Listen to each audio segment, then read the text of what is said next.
बुधनी और की जनता को मेरा नमस्कार। मैंने पहले ही बताया है कि ये उपचुनाव पूरा मध्य प्रदेश, पूरा हिंदुस्तान देख रहा है, क्योंकि बुधनी और जनता ने इस चुनाव को इतना महत्वपूर्ण बना दिया है कि बड़े बड़े नेता इस चुनाव में उतरने को मजबूर हो गए।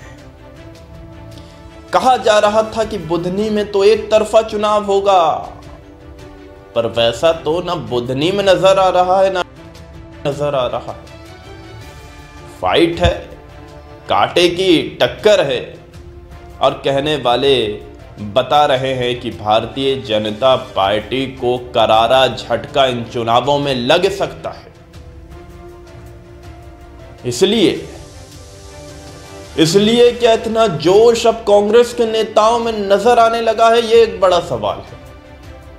और अगर मैं जोश की बात कर रहा हूं, कांग्रेस के बड़े नेताओं की बात कर रहा हूं, तो उसमें मैं बात कर रहा हूं कांग्रेस के मध्य प्रदेश के सबसे बड़े नेता, पूर्व मुख्यमंत्री, पूर्व पीसीसी चीफ, छिंदवाड़ा के पूर्व सांसद, छिंदवाड़ा से मौजूदा विधायक, केंद्र की सत्ता में रहे पूर्व मंत्री, दिग्गज नेता कमलनाथ की।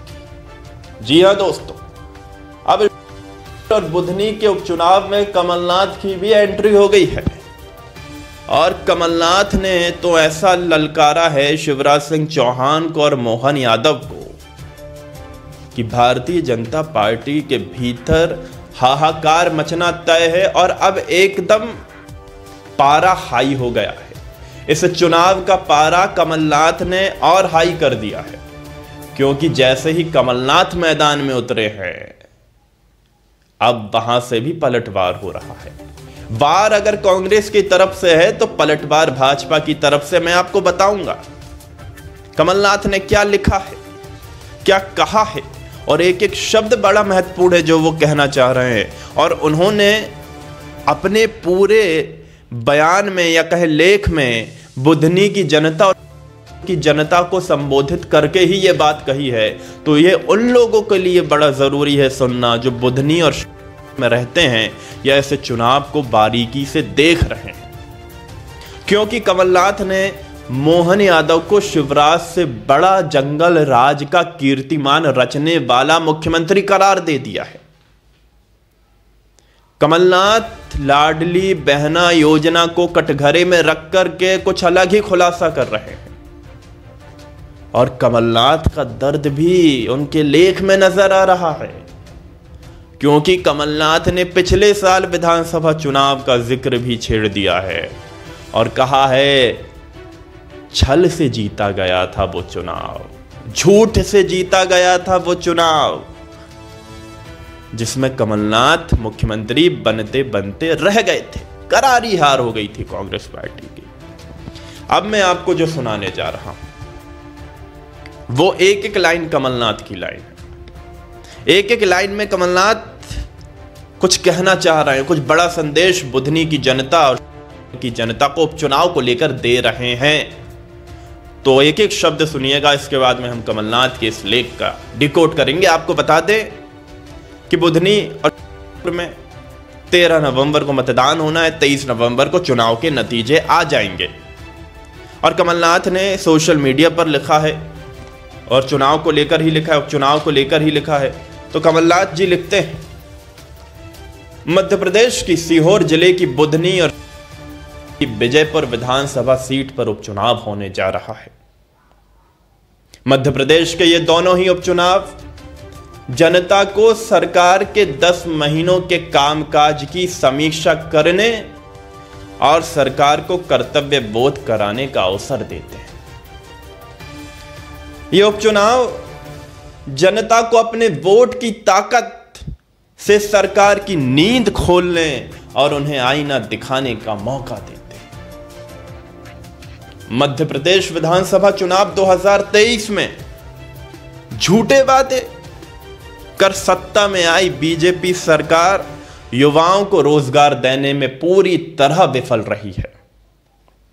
लाडली बहना योजना की राशि 3,000 रुपए प्रति माह करने का वादा भी झूठा साबित हो चुका है। किसानों को बोनस और समर्थन मूल्य वाली बात कोरी लफ्फाजी निकली है।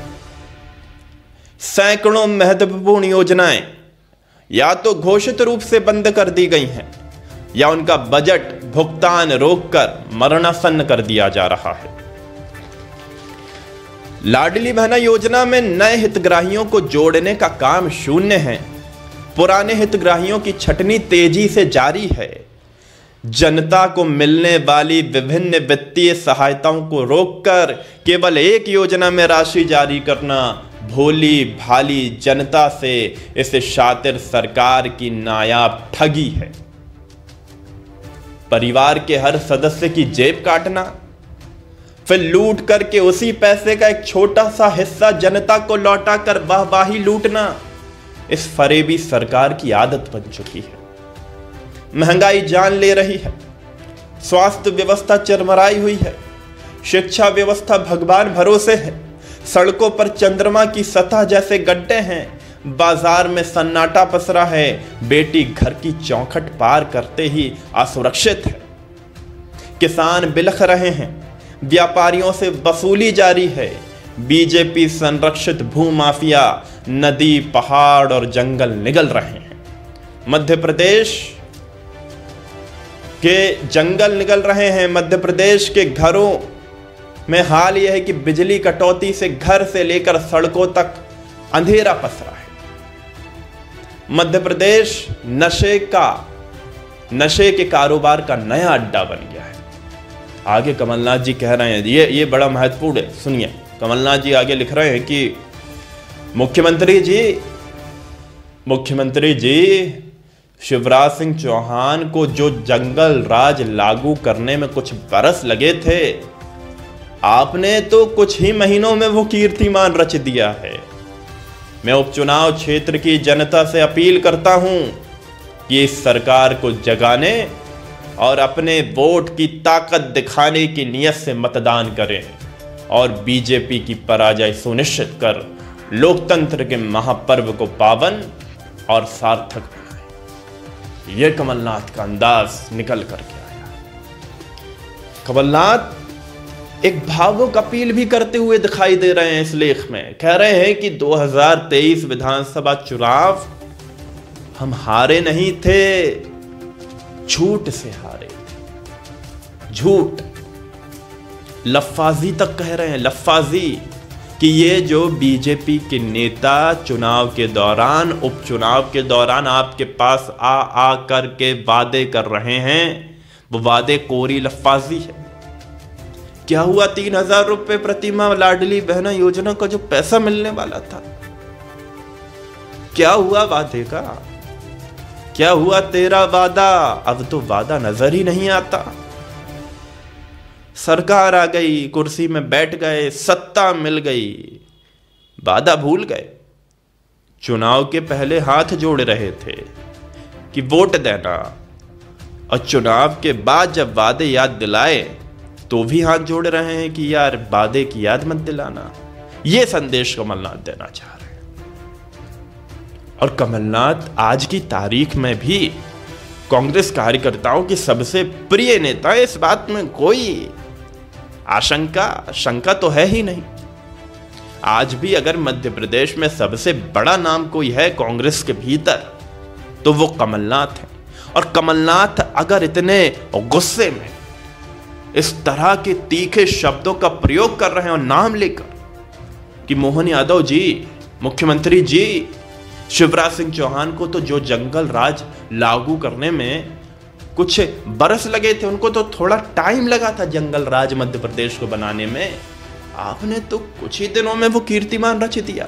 इसका मतलब कमलनाथ कह रहे हैं कि मध्य प्रदेश के हालात और खराब आज की तारीख में हो गए हैं।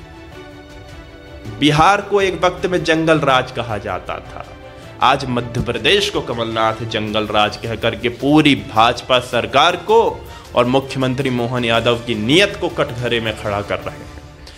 सोचिए कितना बड़ा ये उपचुनाव है, क्योंकि इस उपचुनाव से कई नेताओं की छवि या तो बनेगी या तो उनकी राजनीति ही पूरी की पूरी डगमगा जाएगी और कुछ नेताओं की तो राजनीति ही खत्म होने वाली है इस चुनाव से। कमलनाथ कह रहे हैं कि ये चुनाव मोहन यादव सरकार की को आईना है, आईना। आपको लाडली बहना योजना का पैसा नहीं मिल रहा है ना, 3000 रुपए जो वादा किया गया था वो पैसा नहीं मिल रहा है ना, तो आईना दिखाइए, जाइए वोट की ताकत से आईना दिखा करके आइए। ईवीएम आपके सामने होगी, वोट आपको देना है, और अभी आईना दिखाएंगे तो सरकार के कानों में जू रहेंगी। ये कमलनाथ कहना चाह रहे हैं। आपके बच्चों को रोजगार मिल रहा है, पढ़ लिख गए, डिग्रियां हासिल कर ली, नौकरी मिल रही है क्या? क्या सरकारी भर्तियां खाली होने के बावजूद सरकारी पद क्या निकल रहे हैं? क्या अतिथि शिक्षकों को उनका अधिकार उनका मिल गया जिसके लिए वो लगातार सड़कों पर बैठे थे? मिल गया क्या? क्या मध्य प्रदेश में कानून व्यवस्था बहुत अच्छे से चल रही है? क्या आपके घर की बेटियां सुरक्षित है? ये कमलनाथ सवाल उठा रहे हैं। वो कह रहे हैं कि बेटियां घर की चौखट पार करते ही यहां सुरक्षित हो जाती है मध्य प्रदेश में। कमलनाथ कह रहे हैं किसानों का क्या हुआ? बिलख रहे हैं किसान, रो रहे हैं, तड़प रहे हैं, तो वो किसान कैसे आईना दिखाएंगे? किसान आईना दिखाएगा बुधनी का पुर का वोट की ताकत से, ईवीएम में बटन दबा करके। और यही तो सबसे बड़ी ताकत मतदाता की है, तो कमलनाथ सीधे उसी बात को कह रहे हैं। अब कमलनाथ की अपील काम करेगी नहीं करेगी ये जनता तय करेगी, पर कमलनाथ के इस उपचुनाव में एंट्री के साथ में ये उपचुनाव और बड़ा बन गया है।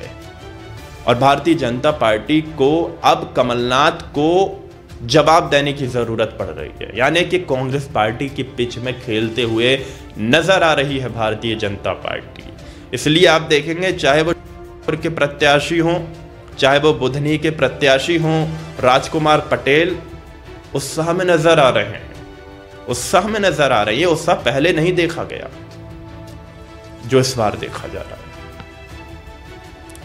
तो अब कमलनाथ सभाएं भी करने वाले हैं, ये भी आ रहा है। कितनी सभाएं करेंगे, क्या करेंगे वो मैं आपको बताऊंगा, कहां कहां सभा करेंगे ये भी मैं आपको बताऊंगा।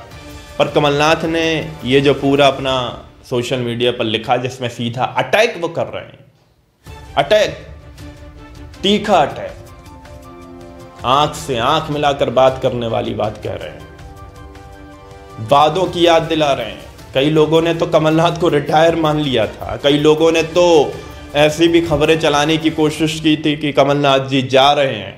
कमलनाथ जी ने इसके जरिए उनको भी आईना दिखा दिया कि ठहरो, राजनेता मैं हूं कि तुम हो, ठहरो, जमीन पर आओ, मुझको खत्म करने की सोचने वालों, मैं राजनीति में अभी भी उतना ही बड़ा नेता हूं जितना तुम देख रहे हो।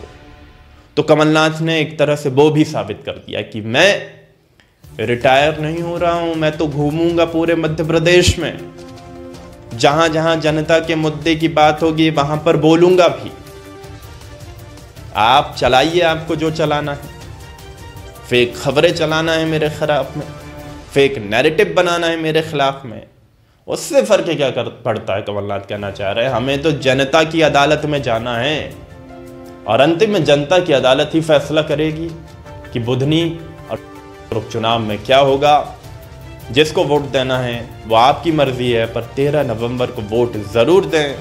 23 नवंबर को नतीजे हमारे सामने आएंगे, देखना दिलचस्प होगा कांग्रेस या भाजपा किसके साथ में जनता जाती है, कौन नया विधायक चुन करके उपचुनाव में आता है और विधानसभा के पटल में जाकर के अपनी बात रखता है और जनता का प्रतिनिधित्व करता है। पर आप लोगों से अपील करता हूं, यह अपील है मेरी, मैं हर खबर लेकर के आपके बीच में आ रहा हूं और मेरी कोशिश है कि हर पॉइंट ऑफ व्यू से इस पूरे उपचुनाव को देखा जाए, क्योंकि आप देखना चाहते हैं।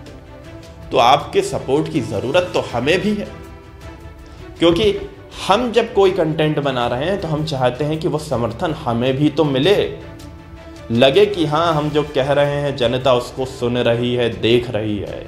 तो वीडियो को लाइक कर दें, आपका एक लाइक से होगा कुछ नहीं, चुनाव बदलेगा पलटेगा वो तो वोट से, पर आपके लाइक से हम लोगों को हौसला मिलता है। कि हाँ, जो निर्भीक तरीके से हम लोग भी अपनी बात कह रहे हैं, आप लोग उसको सराहा करके देख रहे हैं कि हाँ, आप लोग भी इस चुनाव में, उपचुनाव में दिलचस्पी ले रहे हैं, चाहे आप किसी भी दल के हैं। तो इस वीडियो को लाइक करिए, शेयर करिए अपने दोस्तों के साथ में, अलग अलग ग्रुप में शेयर करिए और चैनल को सब्सक्राइब कर दीजिए ताकि आने वाले वक्त में और भी बुधनी चुनाव से जुड़ी, देश दुनिया से जुड़े तमाम बड़े मुद्दों पर आपको तमाम जानकारी मिलती रहे। धन्यवाद। जय हिंद, जय भारत।